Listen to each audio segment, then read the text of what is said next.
Hey guys, before we get started, this episode is brought to you by Drunken Gentlemen, the drinking club with killer teas, and their newest drop, The Drunkest Place on Earth. And if you're a big Disney fan like I am, this tea is perfect for park hopping with a buzz. First timers get 20% off with the code WELCOME, but my Taproom listeners, you guys get 25% off. Just use the promo code Taproom Podcast at checkout and stay classy and never spill. And now, on to the episode.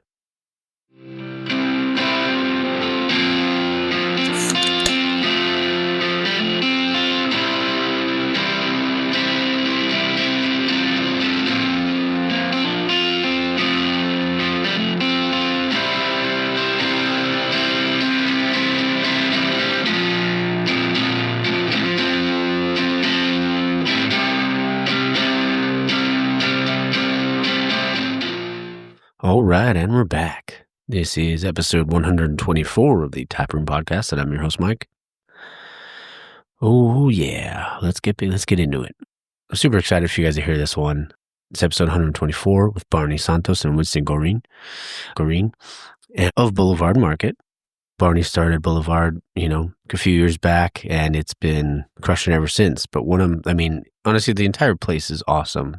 But one of my favorite parts, obviously, is Alchemy Craft. That's within Boulevard Market. But, it just works and gels so well together. Honestly, Winston, Barney, super grateful. Thank you for letting me come down there and hear your guys' story. And I've been excited for everyone to hear this one. Just because the fact that I hadn't done a craft beer bar kind of thing. But it was like hearing their story is, man, it just it just makes me feel like, man,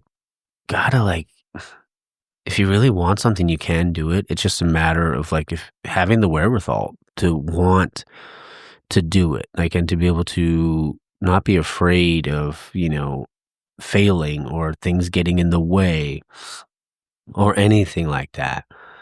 Man, I just was super, so much respect for Barney and for Winston. And honestly, it was just a really fun conversation.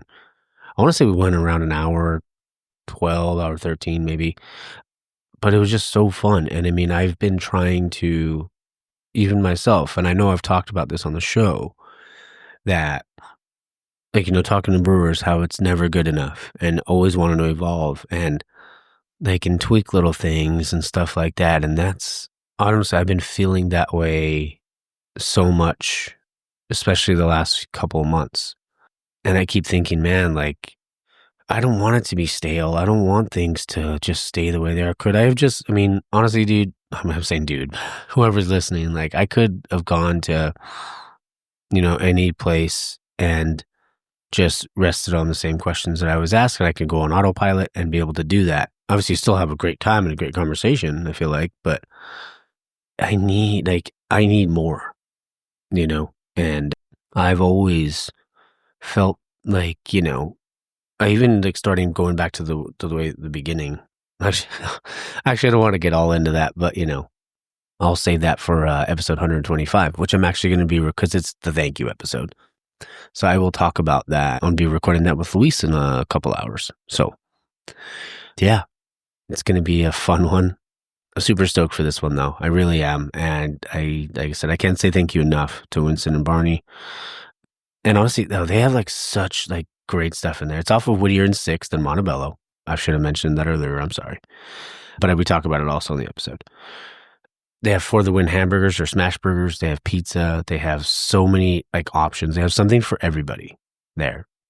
And it's just such a cool place to hang out. And I remember the first time I went, I know we talk about this in the episode, for Pink Boots at a Pink Boots event there. And then also for Behind the Brews. With Mike, my buddy Mike Correa from Unsung. I got to see him there. So it was just, it was super cool. I remember seeing that, and seeing their tap list. I was like, damn, man, this is this is awesome. Because, and then, Winston and I talked about it a bit, if you have something like this, it may motivate you to want to go, if you try it with something like a beer from, say, Highland Park, maybe you haven't been. And you try that beer at Alchemy Craft and you're like, dang, I got to go to that brewery and try the rest of their beers. So, stuff like that I love. But all right, I don't want to give too much away. I was trying to think, I was like, man, what else am I going to talk about on the intro? because I mean, it's literally just baseball right now. Oh, OKC did win the finals, so congrats to OKC.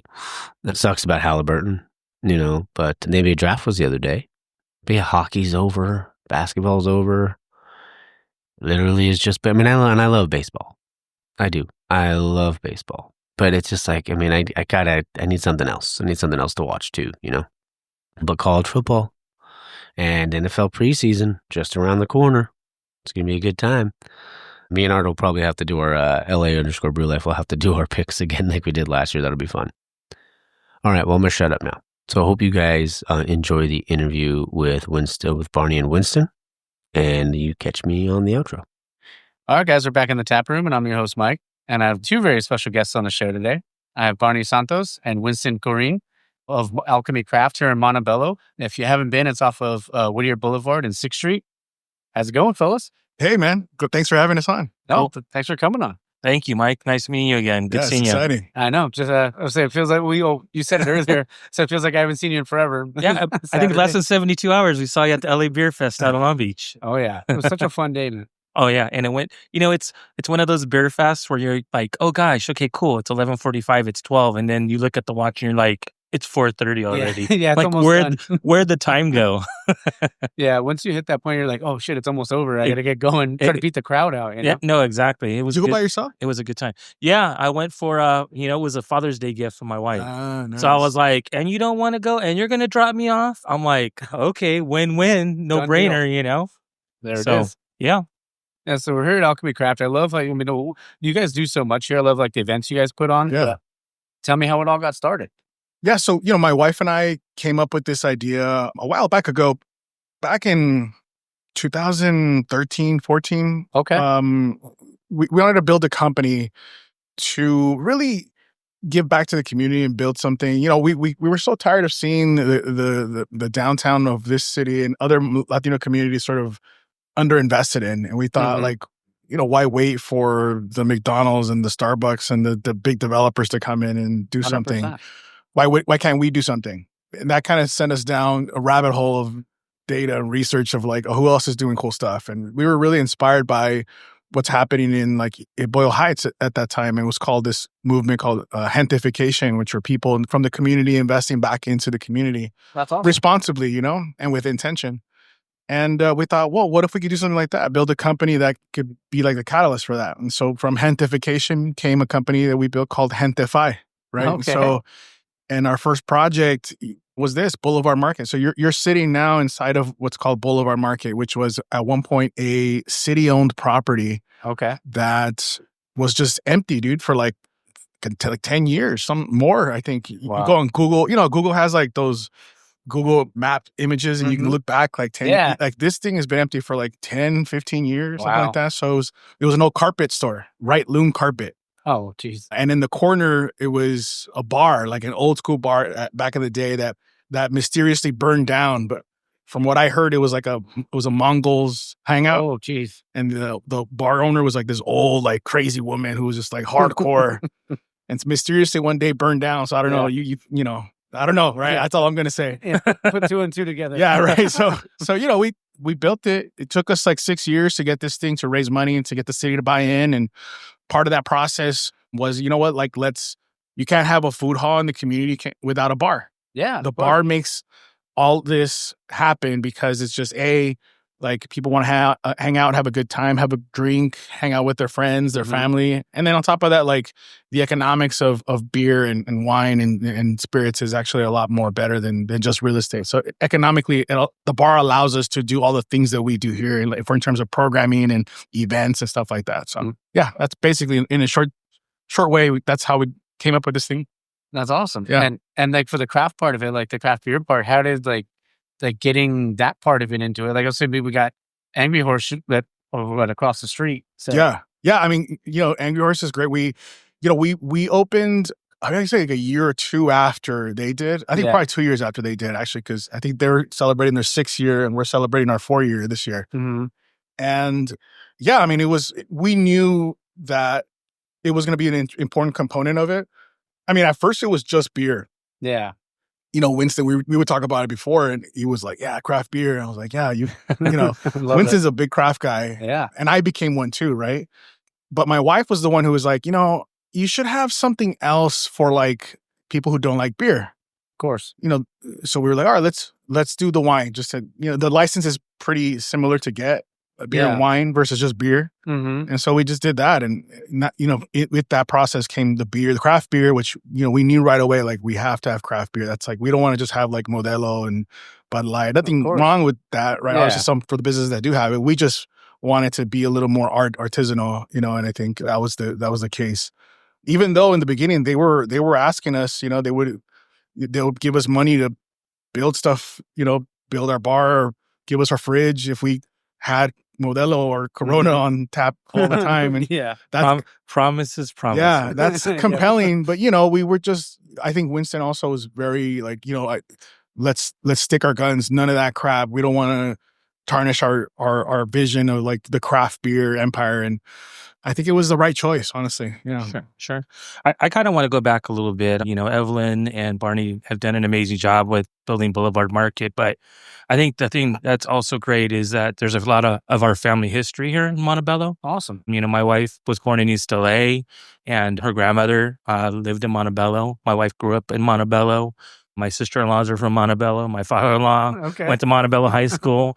So it just seemed like it was like the perfect place and the perfect opportunity, like Barney said, to provide to the community. But there's a lot of love and a lot of family, just love for Montebello. I got married in Montebello. I'm not trying to make this a Winston podcast, but you're right. But I'm really sharing, it's not just we just came here just because or wanted to open here because. It made sense. There's a lot of love and passion and a lot of respect for the Montebello community and the Southeast LA community. Yeah, that's and great. This is home. This is the home away from home. This is a local story, 100%. The building, the project, the businesses, like the people, it's as local as you can get. Oh, yeah.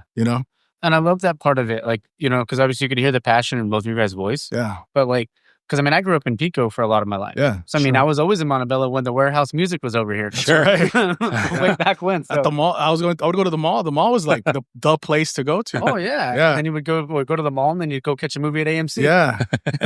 And I probably hit up Taco Bell back then. Yeah. Still do sometimes. Yeah. But the craft thing, like Barney said, Barney and Evelyn talked to me and they're like, hey, we're going to be opening up this spot, this food hub, this concept. And I don't know, Barney knew I'm the craft beer guy.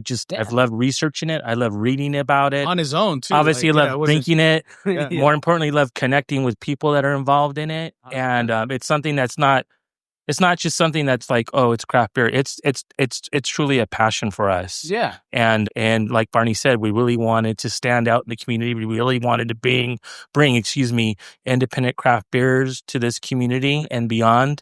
And I think it's been awesome. I think it's been great. Yeah, and I think one thing that's awesome is when you can, like, because sometimes, for some breweries or stuff like that, it is just kind of finding a spot anywhere you can, right? But when you can incorporate, like, the local culture into it, sure, that makes it, tenfold. It makes it so much better because this is your home. What's authentic, right? Like, there's a different level. It's not just some corporate company opening a place that just, there's a million of them everywhere. Like, this is a local story, and we wanted to be authentic and design it in a way that the community could see themselves into it, Mm-hmm. So, it's been fun. Yeah, it's been exciting. I just can't believe, 4 years in August, right? I know, it's crazy. It's crazy. We're about to celebrate our 4-year anniversary. It's coming up quick before we know it. Yeah. So that's awesome, man. Congratulations on that. Thanks, man. And what was it like? You said this before was like a carpet store or something? Yeah. So, this building that we're in right now, you could see it's I think over 100 years old now. It's from 1905. And we had the Simon bricks. Remember the Simon all those bricks are made from Simon Brick, which is a company that was in the South Montebello. They were the largest brick manufacturer on the West Coast. So like UCLA, USC, a lot of old theaters, like, were all made with Simon's Brick. And you've seen the Simon's Brick. Like if I showed it to you, you'd be like, oh yeah, I've seen that before. And we, the people at the time were telling us to tear this down, and we were like, no, man, we want to keep this building. We tore down another building that was next door that was not as old. It was like from the 70s. Mm-hmm. We tore that one down. We kept this one because this one, look at it. You got like I'm a sucker for these, like, oh, same, yeah, these roofs, these exposed beams, and like it just I love it. So Yeah, man. With the history runs deep with the, it was a carpet store. I don't know if you see the sign out on the top that says Boulevard Market, that huge marquee sign. Yeah. That used to say Right Loom Carpet. And then, thankfully, Carpet Market, same letters. We just swapped a couple out. There you go. Saved us some money. We lit it up. The condition of it is basically the same way that it was when we first came here. We just kind of changed some of the name and added new neon. Yeah. And it works. So it worked out in our favor. That's great, man. I mean, it still has like obviously like the bones in it, right? Yeah. The building does. And it was cool when you can kind of incorporate that into the place. I mean, because the aesthetic of this place is awesome. Thank you. Yeah. And the bar, like, if you think about the bar, right? So we thought, okay, there's a sense of history in place within Boulevard in this building on its own. We were like, how do we create that sense of history and time in a place that hasn't been here for that long, right? Yeah. It's only been here for, it's going to be 4 years. But how do you create design a space that make it look like it's been here for a while? So, we came up with this whole idea of like this bar was designed by these modern, like, secret society of craft beer drinkers. Okay. This Alchemy Craft society. And, if you look at the tile on the wall, the tile work, it's like in parts and patches. Yeah. Over time, these guys just like, oh, I have some extra tile here. This broke. Let's put it up here and put it up there. And they grouted it. And it's just not all exactly the same. It's not perfect. Yeah. And that's kind of like the story, right? The concrete, a bar. I mean, that's something that you would see a long time ago. So we kind of tried to add design elements of history to the bar itself to make it feel like an old bar, something you would see like either in Europe or Mexico City or something like that, or Yeah, it's kind of like what it's like asymmetrical, where it's not supposed to be perfect. Like exactly, it's like almost like they say like a bow tie. Like a bow tie is never gonna look perfect. Right. Like it look unless it's a clip on. Yeah. Well, in Japan, there's practice. I forget the name. But they have this beautiful practice where they'll take pottery that is broken and then they'll piece it together with gold grout to make it look more beautiful. Yeah. And so like taking something that's broken and making it look something like new and better is kind of like the idea. So that's why we use gold grout on the tile too, because it was kind of like a throwback to that idea. So, we tried to be intentional with design of the space, and it kind of worked out, I think. That's great. And the Alchemy Craft Bar, because then we talked a little bit about the name, but was that what it was by the secret society? Yeah. You guys were thinking? Well, alchemists, right? Like they transformation. They take chemicals and they turn metals into gold. I thought, well, golden beer, it's kind of like one and the two, right? One and the same. So Alchemy Craft, I thought it's these modern brewers are like these modern day alchemists. They're basically taking chemicals and dry goods and turning them into golden golden beer. Yeah. So Alchemy Craft is how that name came about. Yeah. And even for the beer part, like when did you guys start to get like the craft beer like to come in here? Because I mean, it was craft beer, like the boom was in like the mid 2010s. Yeah.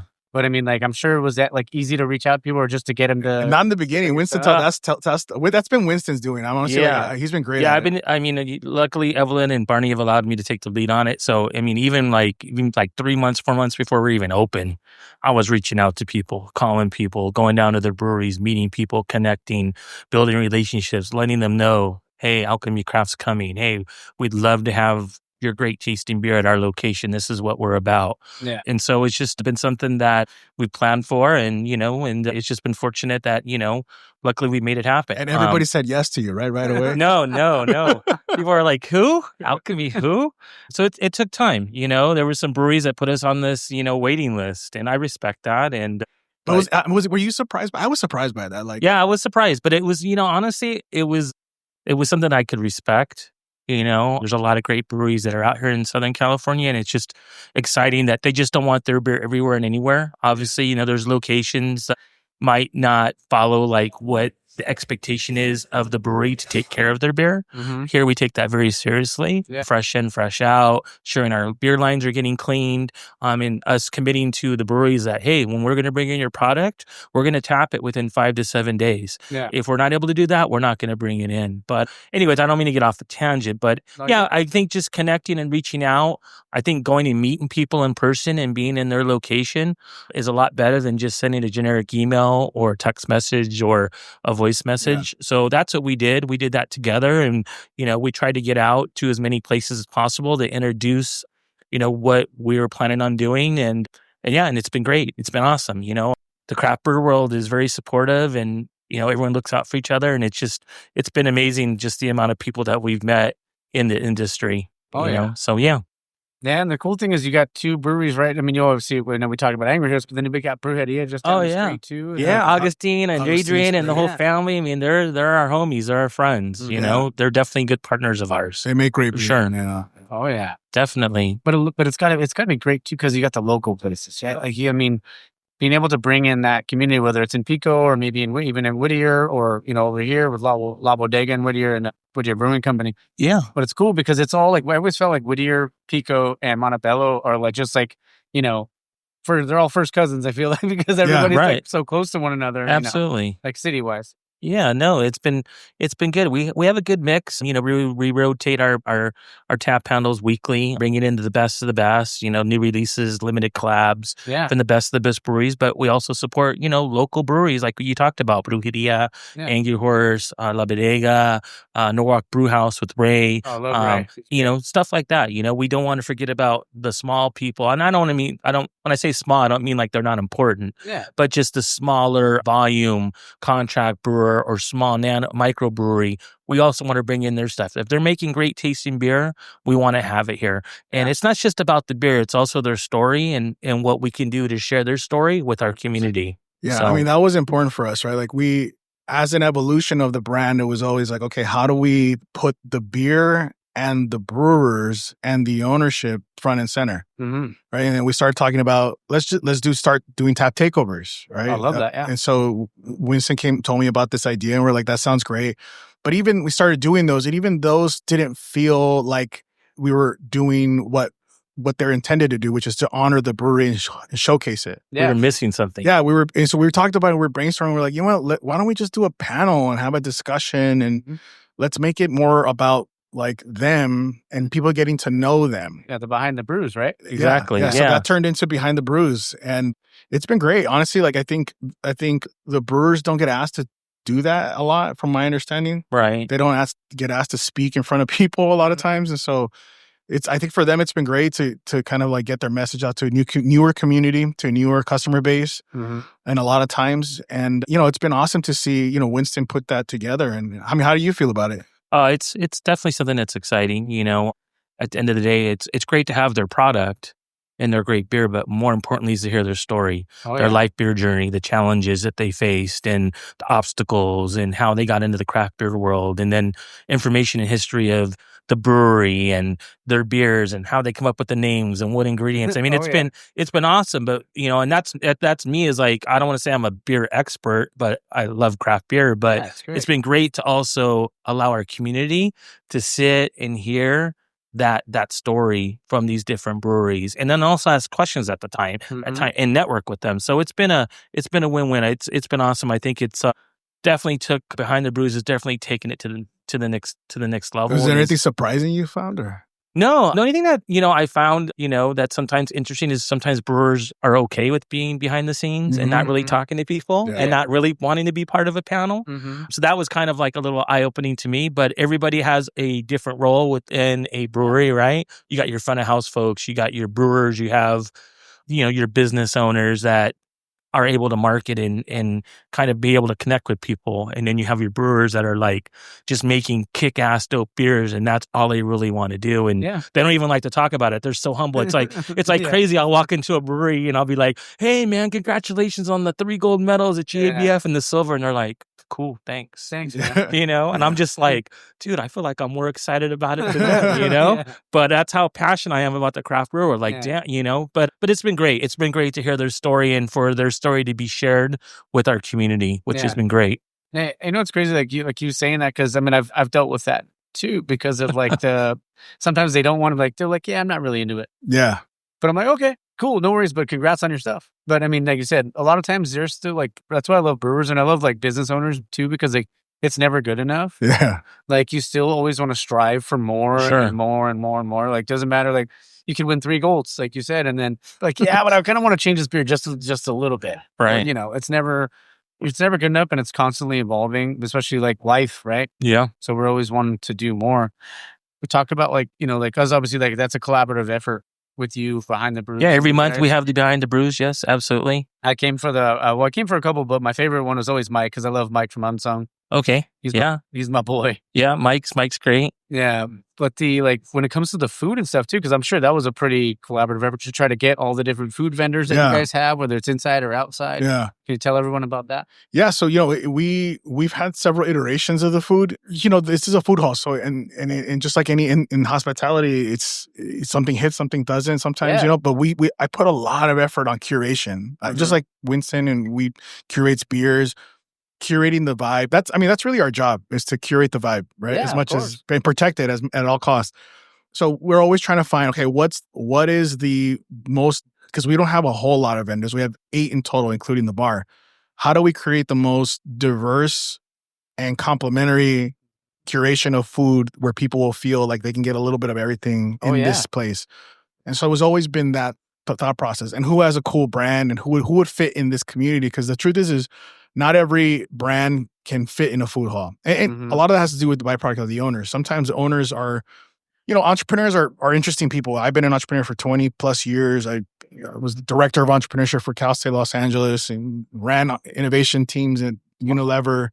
So I've met so many different entrepreneurs. And the one thing I know is that a lot of them are lone wolves, right? They're so used to doing things on their own that it's hard for them to thrive in a community setting.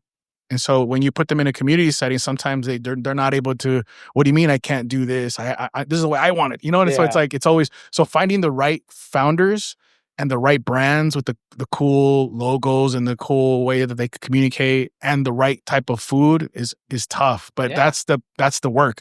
Thankfully, now we have great vendors. Everybody seems to be firing on all cylinders. Cafe Santos doing Oaxacan coffee, Vicho's amazing pupusas, white rice from San Diego. We were able to convince them to come up here. Nice. We have Los Taqueros doing artisanal tacos, Cold Pizza that does Neapolitan style pizza, and then we have For the Win that does smash burgers. It's been one of the best smash burgers in California. And so love that. Yeah, and we're about to launch a new concept in our incubator. We have a business incubator in the back too, where we sort of launch new brands. And so we're working on a dessert concept right now. Ooh, okay. So yeah, it's been fun, man. I can't even pretend that's been part of the funnest thing is trying to bring together the best types of chefs and cool concepts for everybody to enjoy.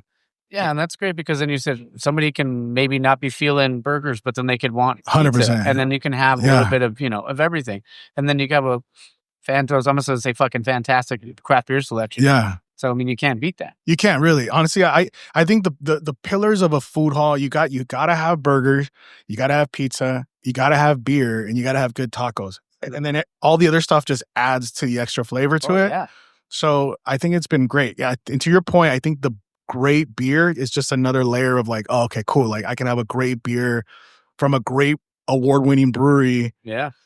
To wash down this amazing taco. You know what I mean? It just works. It just works. Yeah. Yeah. And honestly, I feel like maybe not now, but maybe in the next 10 years, I feel like when it comes to craft breweries, you're going to see a lot more opening up in food halls because there is less overhead. There's a lot more foot traffic, but the industrial stuff can be tough sometimes for people. Oh, where is this place? Sure. And trying to go find it that is true. And that makes it a little easier if you're in a big space like that. That's the new model, I think. Yeah. I started seeing it really more I saw the first real big one that hit was the LBX. Who's in LBX? It's in Long Beach. Yeah, but there's which brewery? Bottlecraft. Bottlecraft. I thought that was the first one that I started seeing okay, these guys are doing really good in there because there's always a line and then at that place. And then Steelcraft with Smog City. Steelcraft, Smog City. But, it wasn't it hit, but it didn't hit as hard as the Long Beach place. I think that place just did, because it was designed beautifully. Yeah. And then you started seeing Haven City. Haven City has one in there. Yeah, they got Ogo. Is it Ogo? Yeah, Ogo Pogo, and they have Burning Bridge. Yeah. Both of those are breweries that, you had just mentioned that have shifted to the food hall concept. Yeah. Smaller space. I never thought I'd see 2 breweries in a food hall. That was a little surprising, to be honest with you. But hey, if it works, kudos, right? Sure. But I thought 1 brewery would be enough. But apparently there's a big enough market so that 2 breweries can be in one space, which is a little crazy. But it's kudos to making it work. Yeah, 2 birds, 1 stone. I love both their beers. I can go. No, really. Yeah, they're both great beers. Yeah, we've had both of them here several times. Yep. I still one of my favorite Hazy's is the Charlie, right? Oh, from Ogopogo, yeah. Charlie's Hazy is so good. We used to crush that. I mean, when we first started here, Jesus, we drank so much of that beer. There it is. Yeah. Before we jump into the next segment, can we grab another beer? Sure. Sweet. Absolutely. I'll hit pause. Same thing, or you want to change it up? All right, we're back. I'm having the West Coast from Green Cheek. Cheers. What are you guys having? Ooh, I'm actually partaking in the Pilsner where you said. Yep, the Highland Park and Freem collab. Finchip Pilsner. So good. So good. Crushable. Drink this one all day, every day. Oh, yeah. Oh, dude, in the Highland Park, they just put out like banger after banger. It's like one of those albums you buy that just, it's a, not that you don't have to skip anything, right? Everything's good. And that's rare nowadays. Yeah, it's good. I mean, there's a couple breweries that do work like that. Like, like Green Cheek is another one. Yeah. 100%. We're so spoiled, man. I mean, I get tears in my eyes and I'm like, man, we can get Highland Park here. We can get everywhere here. Yeah. We can get Green Cheek here. We can get North Park here. Like, it's crazy. It's like, I don't know. I get teary-eyed, to be honest with you, when we bring in great stuff. Yeah. That's great. You've done a great job. Winston's been a great facilitator of trust. Honestly, I think it's more trust. Like, I think the breweries just want to make sure that they can trust that where their beer is going is not only going to be served well, but that it's going to be treated in the same way that they would. You know what I mean? Yeah. And I think that's what they can get here is breweries know that we're going to treat it like if we're the brewers ourselves. So. Oh, yeah. And we try to share as much information as we can about the beer. I mean, I'm not saying like we go into it as like as great as brewers, but we'll talk about, hey, this is from Green Cheek. Hey, they're located in Orange. Hey, or this was a medal winner. We try to share as much information about that beer as possible. Or hey, if I was you, I would try this beer because it's a very limited new release collab. And outside of the brewery, there's probably not a lot of places that are going to have it on tap. So I would do that one, Oh, yeah. So it's exciting when we're able to talk about those stories and messages with our consumer. I love that. And then it might motivate them to go check out the brewery too, if they've never been. Exactly. That's what we try to get. I mean, that's really the point, right? I think our job is to kind of educate as much as we can so that people can go, if you would like this experience, you're going to love going over there because they're going to be great. Yeah. 100%. And like, even with we talked about like, obviously, whether it's Green Cheek or everywhere, like just being able to get breweries from all like, from every freaking city out there. I mean, or anyone that's close by, or how does that, like, how do you curate the tap list? Well, the tap list, I mean, we do a lot of research. What's coming out? What styles do we need? Who's got collabs that's coming out? What's going to be hot? I don't know if there's really like a set method to I don't want to call it like the mythology, but I don't know if there's like any true answer other than that timing is everything. I mean, the thing that's very challenging is we have 12 taps, technically 11, because one of the beers one of the drinks that we leave on all the time is a cider, which hopefully we can talk about a little bit. But sometimes it's timing. But we try to ensure that we have a good mix of styles from your average beer drinker that just wants to drink a Mexican lager or a blonde. Yeah. But also for the hardcore craft beer drinker, the untapped follower, for example, the person that will travel for beer, we also want to have the best stuff on. So when we can get it, it's a mix of timing, what's available, what's hard to get, what's limited release, what's the newest thing, that type of thing. And price point too, also. I mean, like sometimes something will be so limited that the breweries will put some like a crazy price on it. And we're like, how do we can't even sell this? We try to have a good mix. Yeah. But I would say as far as the curation, Mike, like you're asking, we always want to have a Mexican lager. Yeah. We also want to have something light, like a blonde Kolsch for your regular beer drinker. And then we'll have some good hardcore craft beer stuff for your avid craft beer drinker. I mean, we've had a few weeks ago, we had a quadruple hazy IPA on. Dang. And I saw that from Cellar Maker, which is from, up there in San Francisco, Berkeley area. And how we connected with them is they connected with us. They sent us an email saying, hey, that's awesome. We're interested in Alchemy Craft. Hey, we think our beer would be great at your spot. We love your spot. Are you guys interested? And that's kind of like how that connection started. But like I was saying earlier, our connection with a lot of breweries out there is really just spending time in their brewery, getting to know them as people, and and working well with each other and bringing in their great tasting stuff. Yeah. I mean, it's a byproduct too of trial and error, right? Like we kind of know the market really well now. I mean, it took our first year. You should have seen like we would have stuff that would just sit. Yeah. And we started noticing like, okay, this market isn't necessarily. They're not all craft beer drinkers, but they're curious about, right? Yeah. Right, like obviously the question we always get, like, is that like a Modelo or is that like a Right. Corona, right? Like that. Yeah, right. It's like the entry level question, and so we have something to point them to. Yeah. We'll always, no matter what, have a Mexican lager on tap, no matter what, because that is for that person. Yeah. Right. But then, hey, you want to try something different? Here's it's a Japanese lager. Yeah. That's a little crafty, you'll notice a little bit of a difference in the way it tastes. You might like it. We'll give them a sample, right? Or if you like that, maybe try this West Coast Pilsner. Yeah. It's a little more hoppy. You might, so it's a gateway beer. It's a gateway beer. Yeah, you're right. So, you just kind of like scaffold them a little bit, Yeah. Step here, step here, step here. And then before you know it, they're jumping off the ledge at a quadruple. Yeah. Quadruple hazy from Cellar Maker and Burial Brewing out in Carolina. Like, okay, let's go, Yeah. And before you know it, they're on Untapped. Exactly. Yeah, right. No, that's the ultimate level. I've talked to so many people about that. I'm like, you ever heard of Untapped? They're like, what's that? I'm like, it's basically the Yelp of craft beer drinkers. Yeah. Like, oh, okay, didn't know about it. But you got to lead customers, you got to lead them, especially if it's something they've never tried or never been, or they've heard about it, but they don't really know much about it. So our staff does a really good job of like hand holding and educating customers. In fact, that's one of the top things that we hear from our reviews is like, oh man, they're so knowledgeable.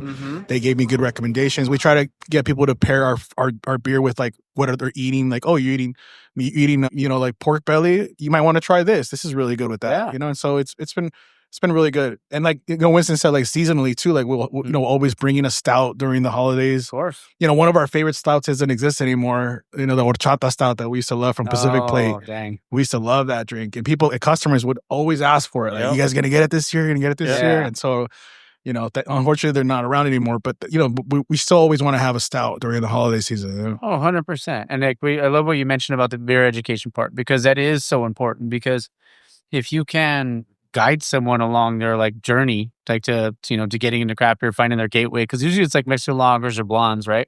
Or like pilsners or lagers. Sure. Once you kind of find that, you build that trust. Sure. Right. And then they'll remember that, and they'll tell their friends about that, and they'll be like, hey, we got to go check out this place. I'm not even the biggest beer person, but I still want, like, they guided me down the right path. Right. Well, I mean, we hope that, beer is one, and I get it. Beer is one small piece of the pie. And here at Boulevard Market, it's about the experience. It's about the feeling, right? That's how it has to be in any business, right? You're going to have a product, everyone's going to have a product, but it's about the experience and the vibe that's curated here. And, if you have top-notch beer with great tasting food and, a location that's activated all the time with live music and DJs and different events throughout the year and throughout the month, that's going to cause people to want to keep coming back. Why wouldn't you? Yeah. You know what I mean? Versus, I don't know, you could go to maybe 5 or 6 places that carry maybe the same type of beer and there's no vibe and no experience. So here we take pride of that as the experience aspect of that. That's great. Piece of it. Everything has to be an experience, right? Like even we want to transport people somewhere, and they can just take a break and a moment from the noise of just life. And just when they come in here, they're like, oh, you know what? This is a different feeling, different vibe, different experience. We've even installed our newest addition is the basket that, I experienced. I don't know if you've seen that yet. No, I haven't seen it. I was traveling to Belgium this year, and, I was in this city called Ghent, which is kind of in between Brussels and Bruges. And it was at a bar, and it was the funniest thing. They had this old bar that's been there. It feels like hundreds of years. It's one of those bars, that everything was like brown and wood and just had tchotchkes from all over the eras, different times. And they were selling, yards, like these, like, I forgot the official name of it, but they're like the Yard House beers, like. Okay. So they tell you the story of how they came about and where they originated from, the whole story. I think they're called Horsemen something, but they were 40-ounce yards, 40 ounces of beer. And the price of it was like nothing. It was crazy. It's like water for them. But in order to get the glass, you have to give them a shoe. So like they take your shoe, the waiter gets your shoe, right? Puts it in this basket and then rings the bell. Basket goes up in the air, and then they bring you your beer. And then once you finish the beer, you give them the beer back. They give you your shoe back. It's a whole thing. It's an experience. That's awesome. Right?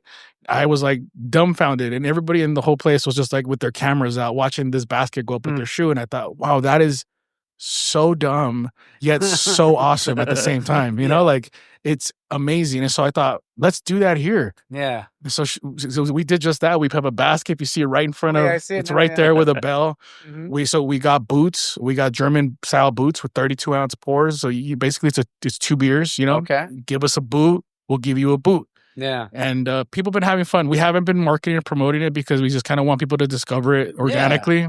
But we're probably gonna start pushing it this summer. Okay. But again, experience, right? Like it's Yeah. not just grab a beer. Yeah. It's like this whole like you can get that experience in Europe where you can't get it anywhere else in LA. Yeah. So it's like stuff like that is important for us. Yeah. You got to come over to Boulevard if you want to have a beer booth. Exactly. There you go. Yeah. We do give you a booty sock, though. We'll give you a booty sock. Yeah. You can Because people cover were your like, sock. "What if I have to go to the bathroom?" We're like, "All right, Yeah. here's a booty. Here's a booty."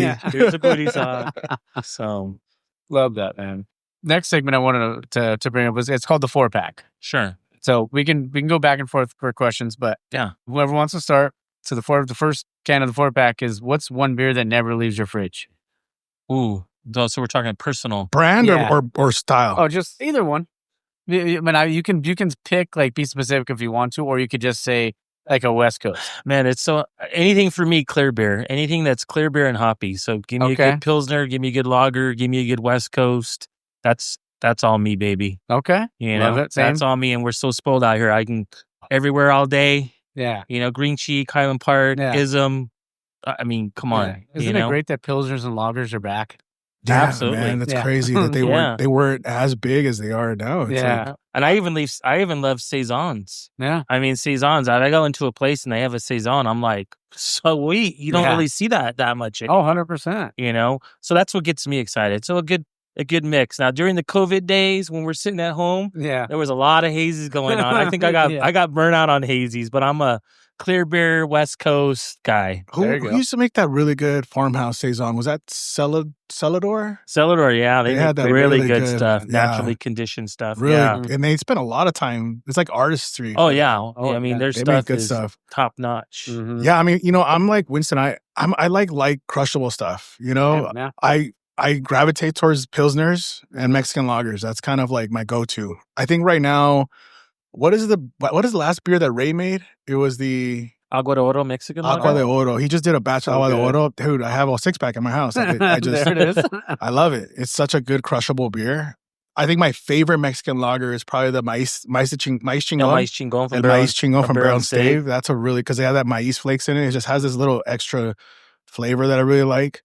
But pilsners are just like, I love a good pilsner, man. Japanese rice lagers are really good too, man. Better. I can't get enough of that. I just had one, I think, recently. But you know, it's who has? I think I went to Homage, and Homage had a really good lager. Oh, yeah, they have a lot of good beer. Oh, yeah, We've had Homage. some of their stuff. Yeah, they had a Homage. really Crush good it. lager. I was there to watch a Dodger game, and I tried one of their $5 lagers, and it was like so crushable, so light, refreshing. Love that. Yeah, I mean, I was in Germany when I went to Köln, you know, the home of the Kolsch. Well, yeah. A good Kolsch too, man. It's just they're so crushable. Oh, yeah. you know, it's so good. It's you know? nice when you see them on tap menus now, and you're seeing them a little bit more, not as often, but you're starting to see more of them. Yeah, absolutely. But I love places are even embracing the history, right? Like everywhere does Kolsch service now too, Yeah. right? Mhm. Like I haven't gone there yet, but I want to do that. Like it's such a fun experience. yeah, Awesome. just yeah. So anything light, hoppy, and clear for me. There it is. Second beer of the 4-pack. If you weren't in beer or in this industry, like, or this part of it, like, what do you think you guys would be doing? You want to go? Well, I mean, I worked in the corporate world quite a bit Yeah. in the past, so it definitely wouldn't be anything. Winston was a suit. It wouldn't be anything in the corporate world again. A lot of politics there, a lot of I couldn't picture lot that. of good bosses, a lot of bad bosses, a lot of Anyways, I guess a dream job with me would be, gosh, I had a nickname in high school. I played some high school sports. I wasn't very good, but I knew stats, and everybody called me Chick Hearn, believe it or not. Oh, that's awesome. And so one thing that I'm like, gosh, I should have went after because I just love sports is being a sports reporter, Okay. working on ESPN or Fox Sports Love or that. something like that. You know, that would be like a dream job. You know, anything that's sports related. You need a catchphase though. There you go. I don't know, like a little cervecero. I mean, What about that's for the win? perfect, right? You can say for the win. Yeah, there you go. I don't know. Yeah, honestly, I love what I do, man. I don't. Yeah. obviously I'm a business person, right? So like we build companies. I in another life I would have probably been like, I would have tried to train to be some sort of creative. I'm a creative person and I have a lot of ideas and I love bringing them to fruition. And so I get that in my job now, where I get to come up with ideas and concepts and execute on them, no matter how crazy they are. And so the business side of me is great. I love that part of it, but the creative side of it gets it. So I think in another life, I'd probably be some kind of creative in some way. I don't know, somehow. I don't know what, but yeah. Hey, the world needs more of them, man. That's for sure. Yeah. Excellent. So if you could like do like a collaboration, like say if they said, if we want Alchemy to come down and we'll do a brew day. Man. Like what brewery what would it be? Well, brewery too? We'd have to do multiple breweries. We'd have to do like a Alchemy Unity that would beer. Be fuck. Okay, you know what I mean? That's an even better idea. You know, let's be real here. We're like a I said, beer, yeah. Oh man, we've talked about wanting to do stuff, but man, there's so many great breweries. Of course, my homies from everywhere would be like Highland Park, North Park, Ism, Green Cheek. I mean, those are just a few. I mean, there's so many, many, many more. I mean, we've talked about it. We've had discussions about doing like a special Alchemy beer style of beer. It's something that is. We tried at one point, but I think we always fell on the logistic side of it. Like it was like logistically difficult because storage and all that stuff, right? Of course, yeah. But to Winston's point, I would love to do a Mexican lager or like a Pilsner. A West Coast Pilsner would be sick. Yeah. Let's go, Jeremy. Let's go. I know. Jeremy. Let's go. Jeremy. Everywhere. I would love to. Yeah. And we sell so much Mexican lager here. It's crazy. We sell so much of it. That'd be awesome, man. Yeah. So I guess I gave you the political answer. There's just so many great breweries. I mean, anybody really. I mean, we would love to do. We would hit love us to up. Do something. Hit us up for a collab. Yeah, we've had conversations. We've had, us as a team have had conversations. Yeah. And we've met with brewers. Yeah, and I've thrown some things out there here and there, but nothing has really came down. But hey, maybe we'll have to look at doing something for our 4-year anniversary. I don't know. Yeah, I mean, it might not hurt now. I think it just depends on the brewer and. Like you said, the logistics. Yeah. That's the part that we never could dial in. But if we can figure it out now, I mean, it'd be great. Yeah, that'd be awesome. I'd be excited. First, I won't say if it happens. I'll say when it happens. When it does, I'll be here the first one. I'll be banging on the door. Appreciate it. We're putting the energy out in the world. Oh yeah. Let the beer gods make it happen. Yeah, you got to do it. Yeah, one of our many future plans. One of our future goals. It's great. Definitely. Yeah, I mean, and that's what we got to be goal oriented. We got to always reaching for, like Woody says in Toy Story, reach for the sky. The sky is the limit. There it is. No is the restriction. Just kidding. Yep. Last beer of the 4-pack. What's your guys' guilty pleasure? Maybe guilty pleasure or secret guilty kind of pleasure? Beer, or not so beer wise or? Oh, no, anything in life. Oh, in life. I don't know. You go for it. Guilty pleasure. Dang. Yeah. I mean, I'm a foodie. I love food. I love going to eat great food at great places. That's great. So, I mean, hitting Blvd locations, traveling for food. Like, that would be it. I'm a big foodie guy. Okay. Well, what about something that you love, but like maybe people don't know that you love? But I don't do it as much as I used to, but I wouldn't say I'm like a professional gamer, but I love getting on my PS5 and, talking smack to my nephew on MLB The Show or Madden when I'm kicking his butt. Nice. I guess behind the scenes, haven't really got into like, the Call of Duty stuff, but I like to game, but all the games that I get are all sports related. Okay. My wife will be like, why do you have 20 versions of the Madden? So I started buying them digitally, but stuff like that. I guess I'm a behind the scenes gamer when I can game. Yeah. But I don't as game as much. But that would be like something that people might not know about me. Okay. Yeah, I like gaming as well. I used to play a lot of.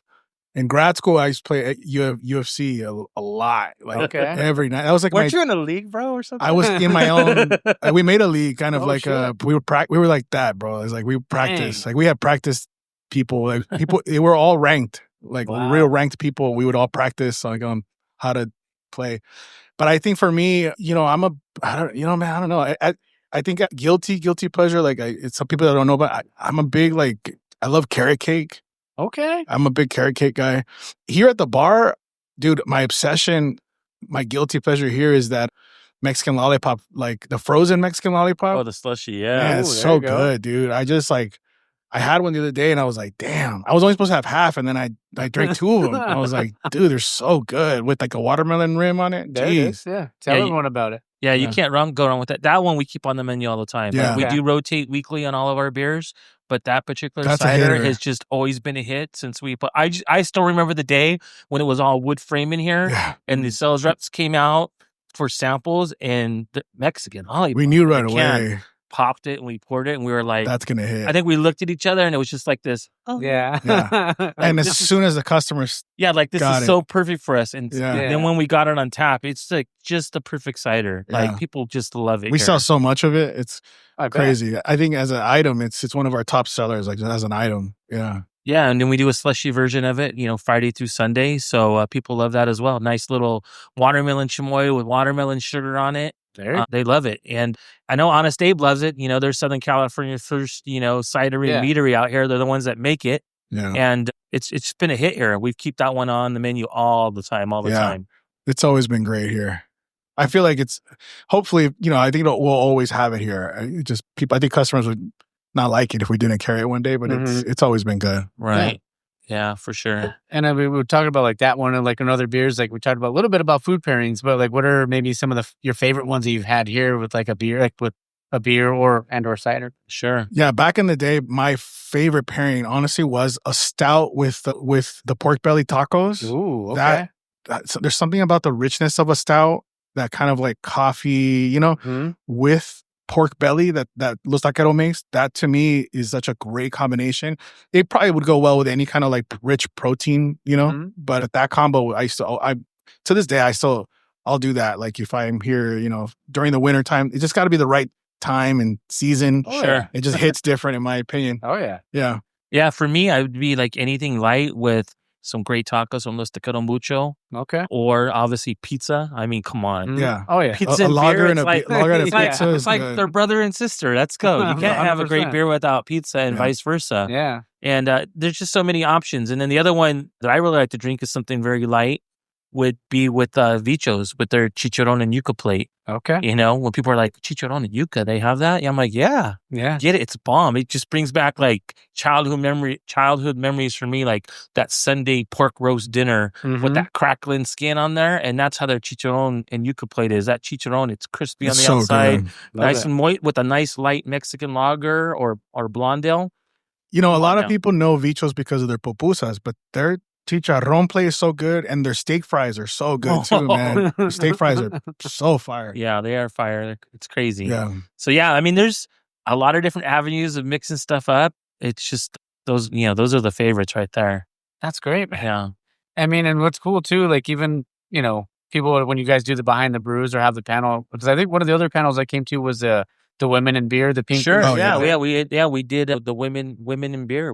Every year we've been doing her story. Where we highlight female brewers and their stories, and we'll bring in brewers that work at different breweries throughout LA and Southern California, and we'll bring them in collaboration with Pink Boots, and bring their Pink Boots collab beers on tap, and have them come in and talk about their story, because in the craft beer world, a majority of people that work in the industry are male. Oh, yeah. And so it's great to highlight, female brewers that are making an impact and making great beer out there. I think that inspired our Behind the Brews, really. Our Behind the Brews was like, we need to make these like more like this. Exactly. And it just kind of like piggybacked off of that, and I think it did well.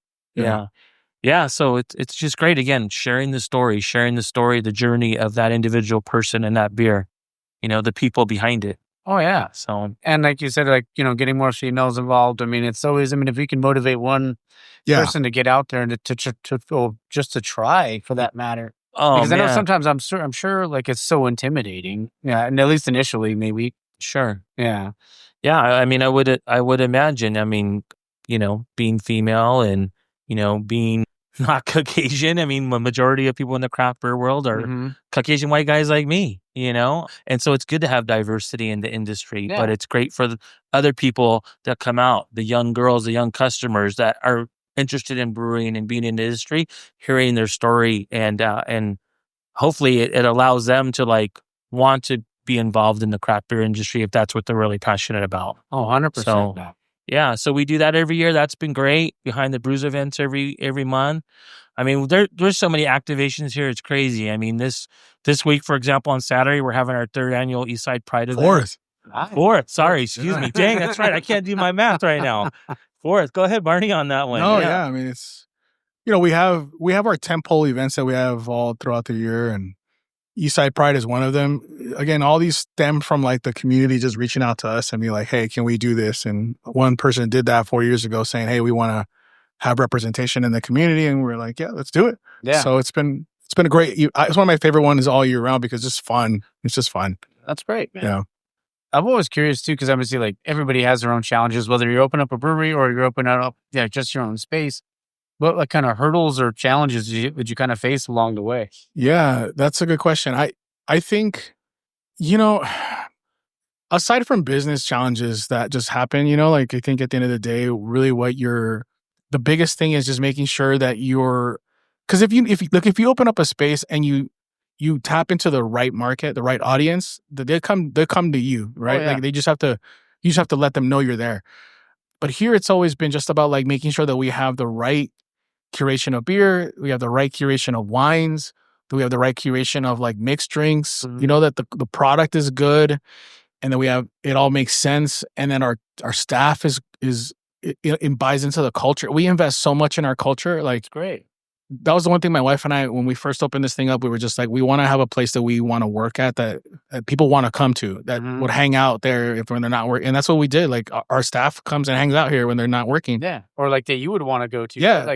Yeah, we do. And so, and on top of that, we want to take care of people. We just took our team to the Dodger game recently. And so it's just, we hang out at least 2-3 times a year. We just do fun stuff. And, we do a movie night in October where we do scary movies and stuff. So it's like our team they're taking care. We try to take care of everybody and just give a place where people feel like not only are they cared about, but we're giving them opportunity to grow as individuals and as professionals too. And so that was really important for us. But I think that's always the challenge, is just making sure that you never lose sight of why you're doing the thing you're doing, and to never take your foot off the pedal on investing in the space, the product, and your team, most importantly. No, 100%. Yeah.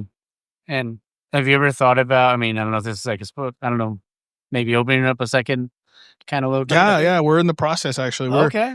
We're we might have two. First. Yeah, we might have 2 more projects on the horizon the next couple of years. Yeah. So these things take a while to build out. Of course, yeah. But we've got 2 that we're going to be signing contracts for this year, and at least 1 for sure. And then it'll take a couple of years, but once the thing's open, we've got 2 projects for sure. So it's gonna be good, man. I'm looking forward to it. I think our community wants us to grow too, and so it'll be fun. Yeah.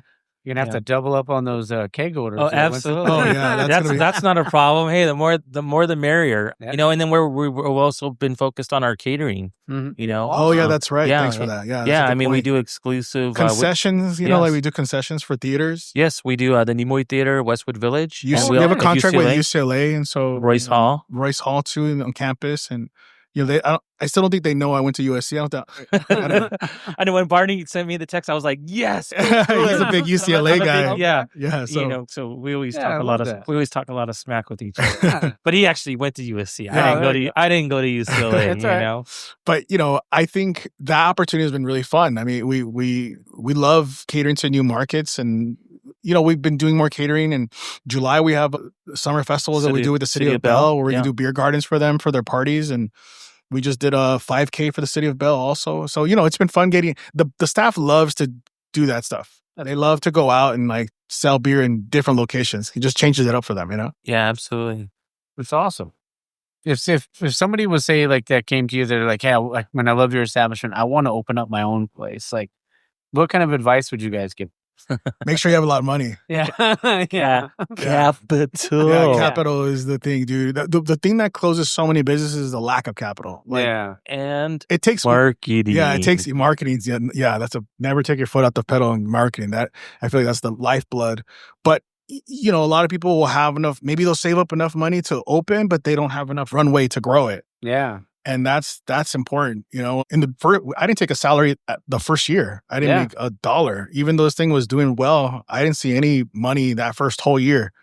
All the money went back into the business. It went back into paying off debt, and, you know, like, and I took a salary, like, I think it was 18 months after I started paying myself. And that's hard too, man, you know, because like you're like seeing the money come in, you're like, man, can I just cut myself a check? Can I get just a you know, you just discipline. And that's the hard part. The hard part is like we spent probably 7 years saving, doing side missions and side hustles to kind of like raise money. And then we pulled our money together and then said, okay, now we have enough to kind of invest in this thing. And then you spend a whole nother 18 months after that, just like waiting to pay yourself. And then it starts to work out and it starts to pencil out. But if you don't have the wherewithal to handle all that, it's hard. Yeah. So mentally, it's difficult. You know, a lot of sleepless nights, lots of, you know, crying and blood, sweat, and tears and all that. But, you know, it's feasible.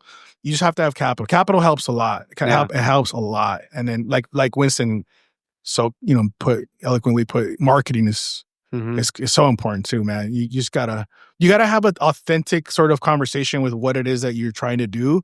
Yeah. Know who you're marketing to is more importantly. Because if you don't have the right customer you're marketing and your messaging doesn't hit, you look weird. It's like crazy. It doesn't hit. That's why a lot of breweries close. It's not authentic. It's not genuine. A lot of breweries are closing because of the fact that there's so many breweries, and there's like the great breweries, and then there's like the majority of the breweries, and then there's like the bottom part of the breweries, which is like they have a okay product maybe.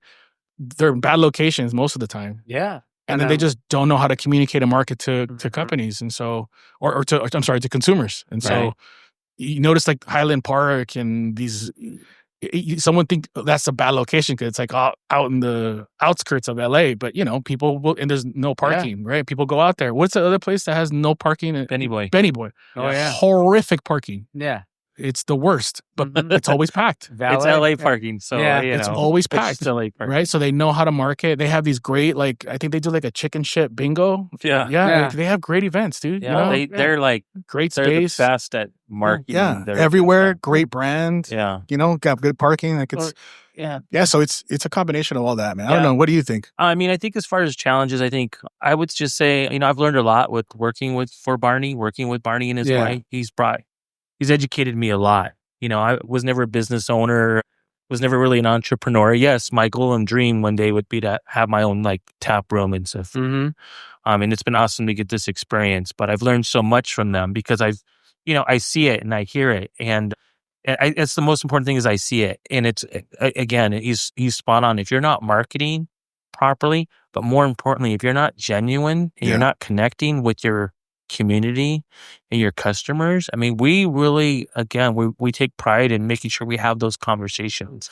Hey, how you doing? How's it going? How's it feeling? There's so many regulars, so many people that come in here that we talk to all the time. It's crazy. It's like almost like if you're almost talking to, it's like cheers, talking with family. So I would say, you know, a challenge for anybody that's wanting to get into the craft beer world or open up a business in the craft beer world is number one is never forget about your community and never forget about your customer base on what they want and what they need and what they would like.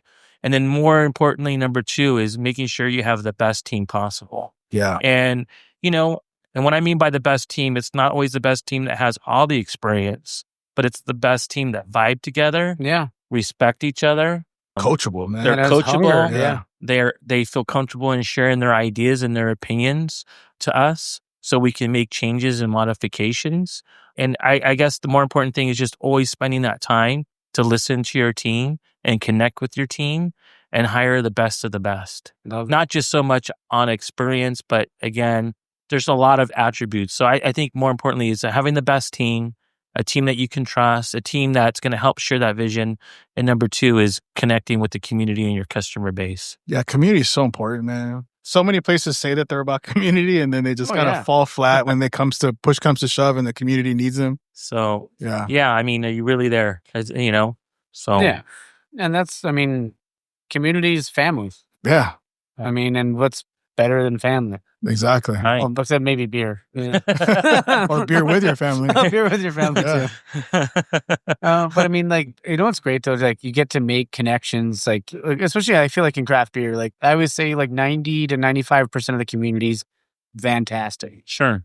But obviously, every family has a bad apple. And we're not talking about the bad apples. Just that it's great that you can talk to people and you can have a conversation. Like we've hung out here, and I've met you. Hung out with you a couple times during the Behind the Brews and for the Pink Boots. Right. But I've never met you. But we got to sit across from each other right now and have a conversation for a little over an hour now. Right. And it's fun. And it doesn't have to feel like it's forced. We just get to. I love talking with someone over beer, man. Sure. It's like, what's better than that? That's really true. You can't beat it. Yeah. That's what I would say. It's like cheers for me. We need to do a series like this. I know. Yeah. Like just highlighting conversation with people over a beer. Yeah. I mean, I think it'll be good. That was like one of my favorite shows growing up, and I love Norm. I mean, like R.I.P. and all that stuff. But it was like, just like hearing like the Buds talk, or like, for, was it 20 minutes because it was a sitcom? It was like the best for me. Yeah. Because they were always at the bar. Yep. And I was just a kid, but still was like, man, that'd be really fun one day. Yeah. To be able to just hang out with my buddies and, because as we get older, we lose that touch, right? Sure. But when we do hang out, like I was talking to my brother because he had never been to LA Beer Fest. Oh, okay. So he went this past Saturday. And he was just like, I told him before, I was like, dude, it's going to be like a big family kind of beer reunion or beer family reunion. You lose track of time. Yeah. But that's what it is, though. But that's what this community is all about. Yeah. And I feel like you guys have built one of the best places out there, like, Thank you. about that. So yeah, I appreciate that. A lot of that is just the work we do here. Winston's done an amazing job of building those relationships. And, I feel like we're blessed, dude. Like, honestly, like this has been a really great endeavor, and we've gotten to meet so many cool ass people, and we've learned so much. Oh yeah, definitely. From this experience. Oh yeah. I remember, starting off and tapping that first beer, and bro, we had paper menus. Remember? Yeah. Oh, there it is. We were changing them like paper menus 4 or 5 times a week. Yeah. We were just like, how we can't sustain this. It's crazy. I mean, it was. You need to laminate these fuckers. No, but we would just change we just need to get a whitebboard. We would change the taps all the time. So like we were like, how are we gonna? Every day we were printing out a new menu, like because something would go on. So it was like weird, but. You learn so much by just doing. And that's really entrepreneurship, man. You just jump and you build your parachute on as you fall, and that's what we did. Thankfully, we built a good parachute, and we're flying now. Yeah, I mean it's been great. I mean I have no complaints about it. Yeah. It's been little things like either systems or things bar related or business related, but it's been great working through a bunch of stuff. I mean we always have good open discussions and conversations. We meet weekly for planning. That's one big learning that I've had because again, I don't come from a business, aspect or background or anything like that. But it's a lot of work, man. I mean, planning and planning stuff out in advance, months in advance, and follow up, and then you might have disagreements at times about a certain. I don't know. You just emo night. You learn from each other, right? It's been respectful. It's been more like Barney will coach me like, hey Winston, why are we bringing in this beer that costs this amount? Yeah, we can get this beer at this amount. Yeah, and we've had like unique and very interesting conversations, but it's been a lot of mutual respect. But I think more importantly, it's been learning for both of us. Definitely for me. Yeah. To ensure that, we do what we can to, again, provide the best experience for the customer and for our team. I mean, team. Yeah. I mean, it's like a culture thing, man. Like, I think it's okay. I think Winston said it right now. Like, it's important for us to create a culture where people are okay with making a mistake. Yeah. Like. It's not easy to do. Or I mean, and just, because, most mistakes are small, man. They're not, it's not going to break us. Unless it's a breakable mistake, and then it's like that's not good, right? But 99% of the mistakes are just small, and they can be fixed. It's not a big deal, There's no need to like get crazy or upset. Some places don't create that culture, and I think we have, and I think it's good. We've learned a lot, and we're growing a lot from this experience, and we're only going to keep getting better and better as we keep going along. Sure, but it's been a great learning experience. Yeah. We're learning all the time. 100%. I feel like you guys, just the way you guys are talking about it, you guys have those conversations because you care so much. Sure. Yeah. And that's what it's all about. It's about the caring part. It's not like, you did this or you did that. No, it's like not about that. It's about you care so much about the product and, as a whole, that's why you guys are having those conversations. Yeah, the intention is the right intention. Of course. Sometimes might not say might not deliver the message properly sometimes, right? Yeah. Or some way, or perceive it a certain way, but at least there's those conversations to clarify and to knock all that stuff out, so that stuff doesn't, that stuff doesn't happen. Yeah. That makes sense. I don't know. No, for sure. And I don't know if you guys are wrestling guys, but like I always used to quote Scott Hall. Like he had a Hall of Fame speech and he said, "Hard work pays off, dreams come true. Bad times don't last, but bad guys do." Yeah, that's funny. Things come and go, man. Things come and go, right? And a lot of times we worry about stuff that like it ends up being fine. Yeah, most of the time, it ends up being it's okay. Over time, you'll be like, laugh at it. You'll be like, fuck, why was I so stressed about that? Yeah. That's our brain, dude, trying to protect ourselves. Yeah. At all times. So it's like, if you understand that, you don't get super worked out. And I think that's as an entrepreneur, I think I've gone through that over 20 years, that I don't allow the bad times to get to me too hard, and the good times also. Like I'll give myself moments to be like happy. Yeah. But I don't get overly excited about any big win, because I just know tomorrow I'm going to get slapped in the face with some stupid thing. Yeah. And same the opposite way too. Yeah. Like, you can't get too depressed about something, because it's like, dude, tomorrow will be a great day. Yeah. Just embrace the moment. Like live, try your best. I know it's hard sometimes because it's life's stressful, but just try to live in that moment and enjoy the moment. Yeah. That's a good point. Yeah. Last question. I left this one off on purpose. Okay. If you had to describe yourself, we can go, whoever wants to go first, to describe yourself in one word. In one word? Yeah. Ooh, I'll have to think about that one. Dang. And Barney's like, yeah. And one word. Yeah. Dang. Resilient. Love that. Ooh. Love that. Man, you got me. I'm blank. I'm blanked right now. Any advice, Barney? Anything I'm missing? That's your word, bro. I'm not that's like my fucking tell you my word. I would say, gosh dang. King. There it is. Definitely not. Definitely not. No. Gosh, I don't know, Mike. I don't know. I nothing's coming to mind right now. I don't know. I'm like not doing good right now. Here's the word. He's being humble. There you go. There you go. I feel like I'm humble. Yeah. I was going to say, if I had to choose a word for it, I'd probably say caring. He does. Winston has a huge heart, man. Yeah. Because you do, even the times that I met you the first time, you didn't know me. I think Bridget introduced us. Sure. I walked up, said hey to you. It's like, maybe one day we'll do something. Here we are. Sure. But even talking about how much you care about the industry, you can hear it in your voice. You've seen you at Beer Fest. Yeah. You care about this 100%. Industry. And so, I would say if I had to choose a word for it, that's what it would be. Yeah. No, I definitely care about the industry, and more importantly, Winston has a love for this world. Yeah. No, and it comes through. Yeah, and it's just, it's been great, man. Yeah. I got a lot of love for sure. Yeah, that's great. Got a lot of love. And this has been so fun. Good, man. Thank you, Mike. Yeah. One thing that just in closing, I not to take away, in addition to the great craft beers, we also offer, great wines. Like tomorrow night, for example, we're going to be highlighting some wines from Valle de Guadalupe from Mexico down by the Ensenada area. Our first wine tasting event here tomorrow. Every Wednesday we do a wine down Wednesday with live music every Wednesday. There it is. Then also what's really popular here, because again, like Barney talked about earlier, is in addition to having the greatest craft beers on tap and rotation, we also offer our specialty drinks. We have margaritas, we have a Paloma. We're not a full bar, but our Paloma is an agave wine, and our margaritas are, sake infused with Blanco tequila barrels to give it that tequila flavor. But we make fresh Jamaica juice. We make fresh habanero syrup. Yeah. we do everything fresh, and it really enhances. Scratch, dude. People love it. And it's so funny. People are like, they look at our menu, there's sake on their agave wine. I'm like, have you tried it yet? No. Yeah. Then we make it for them, and they try it, and they're like, we love it. Yeah. So again, we have options for everybody at the bar. In addition to the great craft beers, again, the specialty drinks, the Mexican lollipop cider, great wine selection. So check it out. It's a real artisan experience here, man. Yeah. Honestly, I'm not even kidding. We spend our staff spends a lot of time peeling limes and Great, bro. boiling down hibiscus flowers.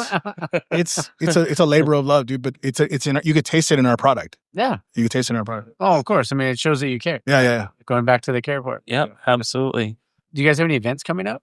Yeah, I mean, we have... Yeah. Well, tomorrow we have Wine Wednesday. Every Wednesday we do Wine Wednesday. So wines are $2 off at 6:00. We also have the Healing Through the Art community event that we're doing. But, all the craziness that's happening right now with the ice raids. And, like I said, we say we're with the community and we talk about community, but we also walk the walk. And so we wanted to create a space for people to express themselves creatively through the arts to kind of heal during this time. Yeah.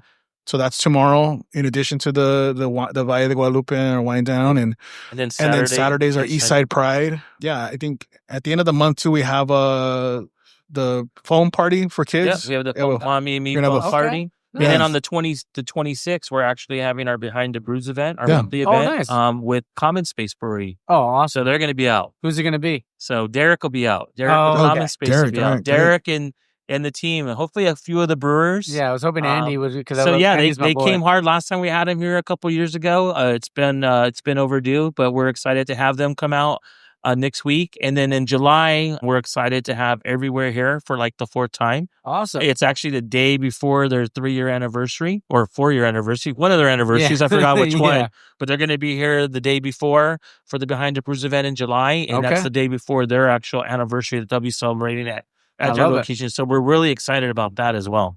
It's awesome. So yeah, man. And there's more to come all the year. We have events all the time, right? Yeah. So just follow us on Instagram. Yeah. Stay tuned to the events. We update all the time, and we have a lot of events all year round. Yeah. We're gonna probably do a beer festival this year too. So yeah, we're in the initial planning stages on that. We'd love to have our first Alchemy Craft Beer Festival. Close down the street here on 6th Street. Bring in some top-notch breweries. Yeah. So lots of plans.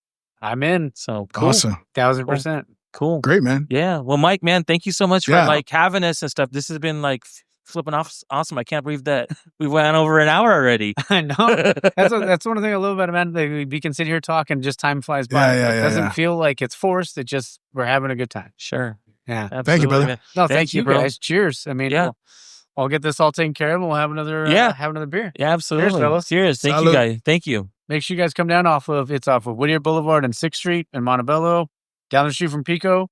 You know what I want to ask you, since you guys grew up here, like Casa Garcia?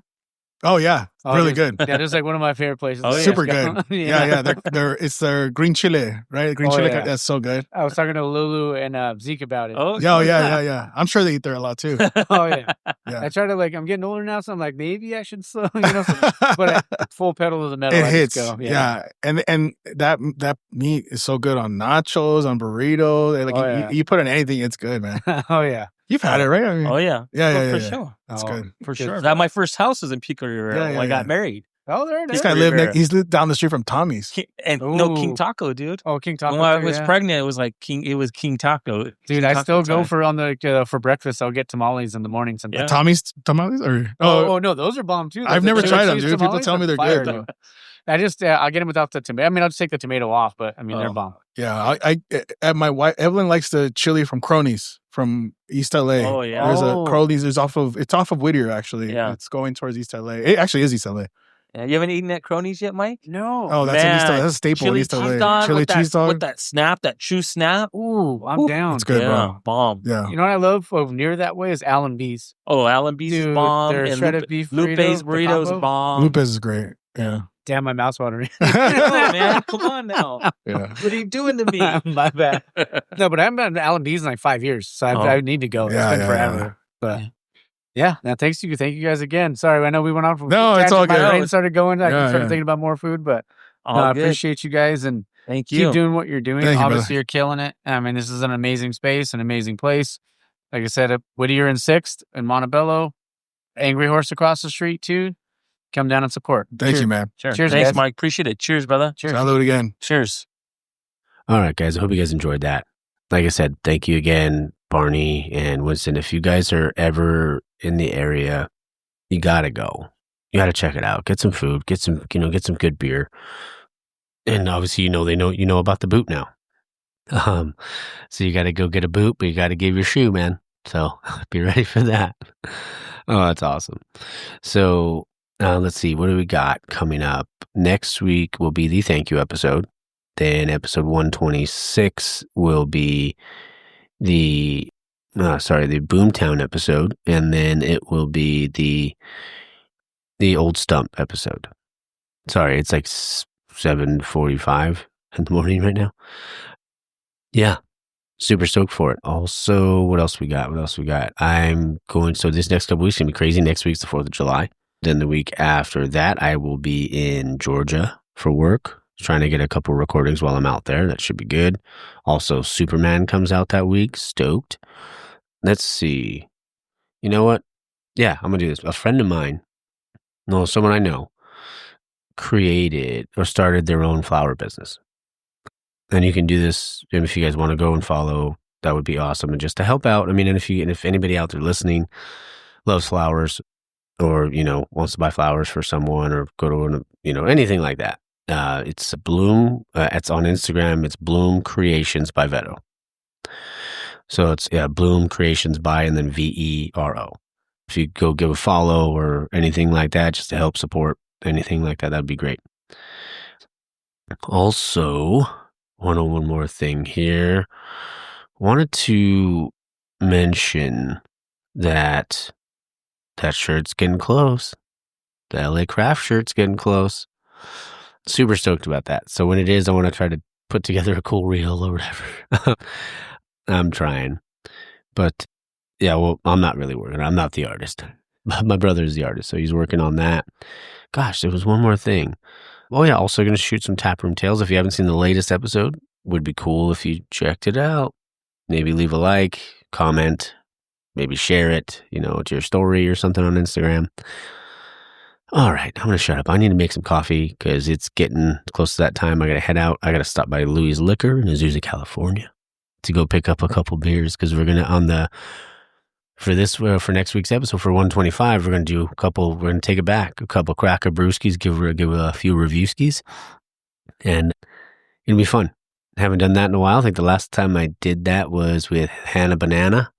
That was episode 75, I think. Yeah, I think it was episode 75. So haven't done that in a bit. So looking forward to jumping back in, and that should be a good time.